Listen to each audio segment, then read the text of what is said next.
wabarakatuh. Perkenalkan, nama saya Anggia Rizka Okta dengan NPM 1901010006. Di sini saya akan membuat video dakwah dengan media boneka. Baik, boneka di sebelah kanan saya bernama Lala dan boneka di sebelah kiri saya bernama Lili. Ayo Lala dan Lili, sapa teman-teman semua ya. Assalamualaikum teman-teman. Waalaikumsalam. Selamat menyaksikan video kami. Pada kesempatan kali ini, saya tidak sendiri loh. Saya ditemani oleh Lili dan juga Lala. Lala akan berperan sebagai mahasiswi, sedangkan Lili akan berperan sebagai pak dosen. Tema yang kami ambil adalah tentang menutup aurat. Nah, menurut kalian berdua nih, apa sih menutup aurat? Siapa yang tahu? Lili tahu. Apa sih Li kira-kira menutup aurat itu?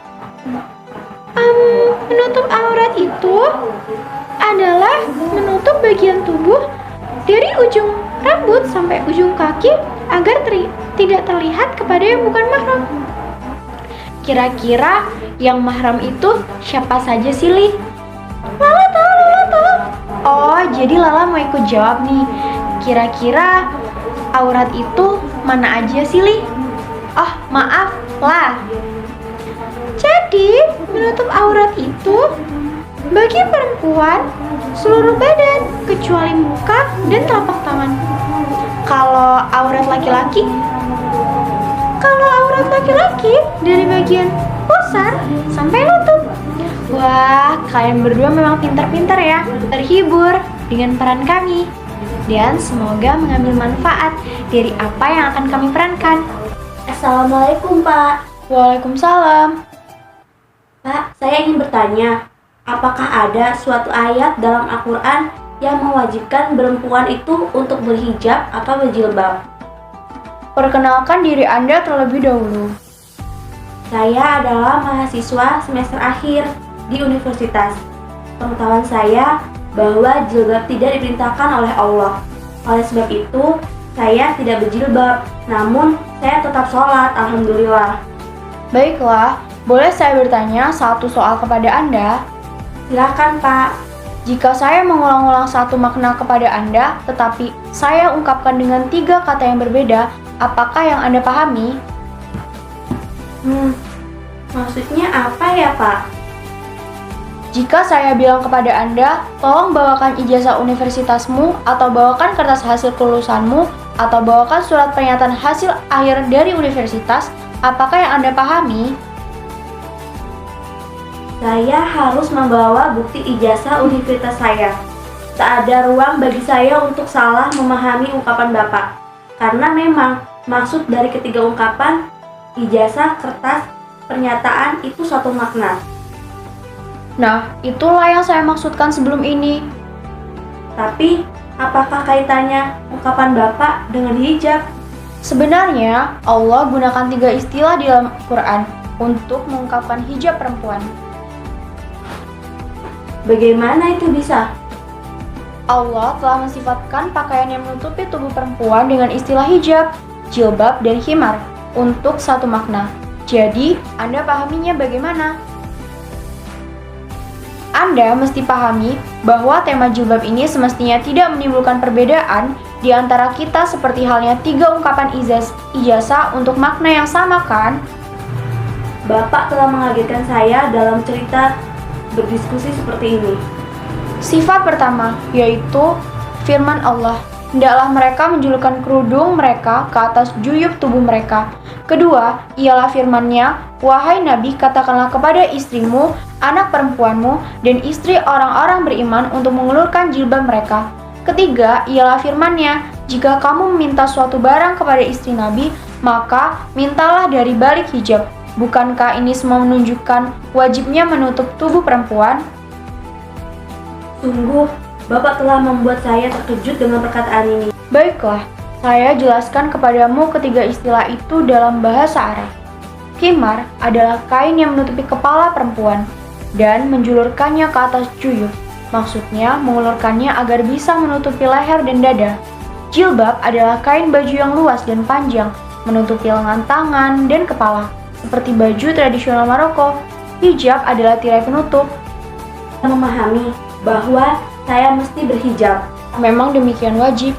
Jika hatimu dipenuhi cinta kepada Allah dan Rasul-Nya, maka ada dua jenis pakaian. Pertama, pakaian yang menutupi fisik, sebagai kewajiban menaati perintah Allah dan Rasul-Nya. Kedua, pakaian yang menutupi roh dan kalbu.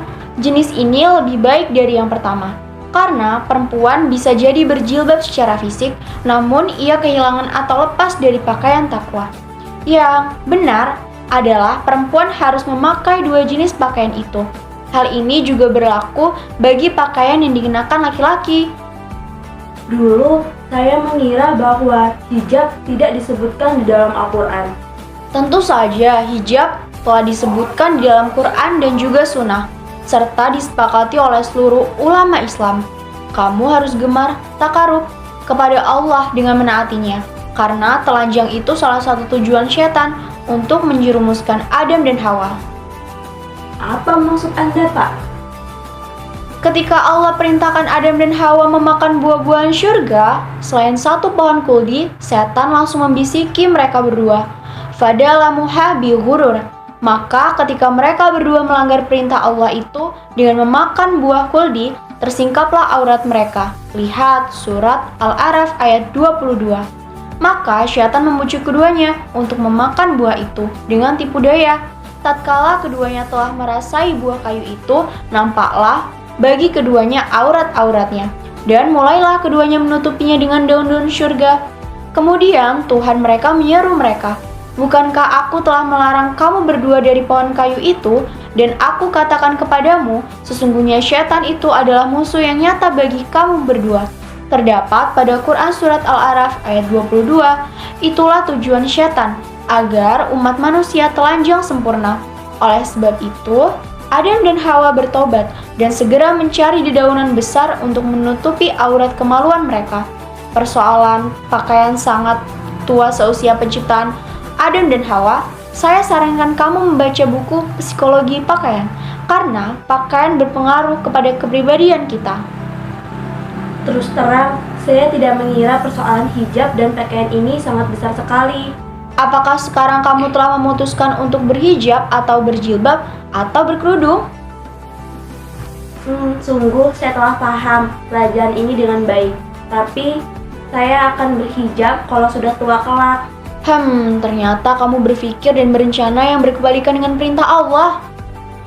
Bagaimana kebalikan? Allah telah beri keringanan kepada perempuan tua untuk melepas hijabnya dalam firman yang terdapat pada Quran Surat An-Nur ayat 60. Dan perempuan-perempuan tua yang telah terhenti dari haid dan mengandung, yang tiada ingin kawin lagi, tiadalah atas mereka dosa menanggalkan pakaian mereka dengan tidak bermaksud menampakkan perhiasan, dan berlaku sopan agar lebih baik bagi mereka. Dan Allah Maha Mendengar lagi Maha Bijaksana. Allah meringankan kewajiban berjilbab bagi perempuan tua dengan syarat tidak tabarruj dalam berhias. Kalau gitu, kami yang masih muda ini artinya haruslah iltizam, wajib mengenakannya. Masya Allah, kamu cerdas sekali menarik kesimpulan. Nah, bukankah kamu menjaga sholat 5 waktu? Apa ketika sholat kamu memakai hijab? Tentu saja. Kalau begitu, kenapa dalam sholat wajib dipakai? Maaf Pak, saya tidak tahu. Apakah kamu percaya bahwa Islam memerintahkan perintah perempuan mengenakan pakaian untuk menghadap Allah dalam sholat, lalu menyuruh ia gunakan pakaian yang lebih pendek dan minimalis ketika menghadapi manusia di luar sholat? Ya beda kan, yang satu sholat kita sedang beribadah, dan yang satu lagi kita sedang bermuamalah di dunia. Benar, sholat adalah ibadah dan ia bagian dari kehidupan kita. Sementara hidup kita ini seluruhnya adalah ibadah kepada Allah. Makanya pakaian perempuan di dalam sholat itulah pakaiannya di dalam kehidupan di seluruhnya. Oh begitu Pak. Baiklah Pak, terima kasih ya Pak atas penjelasannya. Sama-sama, semoga kamu menjadi lebih paham ya. Baik Pak. Assalamualaikum. Waalaikumsalam. Nah, kira-kira pelajaran apa sih yang dapat kita ambil dari video tadi? Jadi, hijab bukan untuk wanita yang pandai agama saja. Hijab juga bukan untuk wanita yang pintar mengaji dan berakhlak mulia saja. Tapi hijab adalah untuk semua wanita yang mengaku dirinya muslimah. Wahai Nabi, katakanlah kepada istri-istrimu, anak-anak perempuanmu, dan istri-istri orang mukmin, hendaklah mereka menutupkan jilbabnya ke seluruh tubuh mereka. Yang demikian itu agar mereka lebih mudah untuk dikenali, sehingga mereka tidak diganggu. Dan Allah Maha Pengampun lagi Maha Penyayang.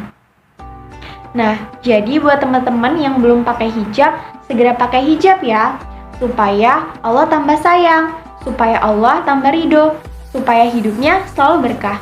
Mungkin itu saja yang bisa kami sampaikan. Kurang lebihnya kami mohon maaf. Kami akhiri. Wabillahi taufiq wal hidayah. Wassalamualaikum warahmatullahi wabarakatuh. Dadah.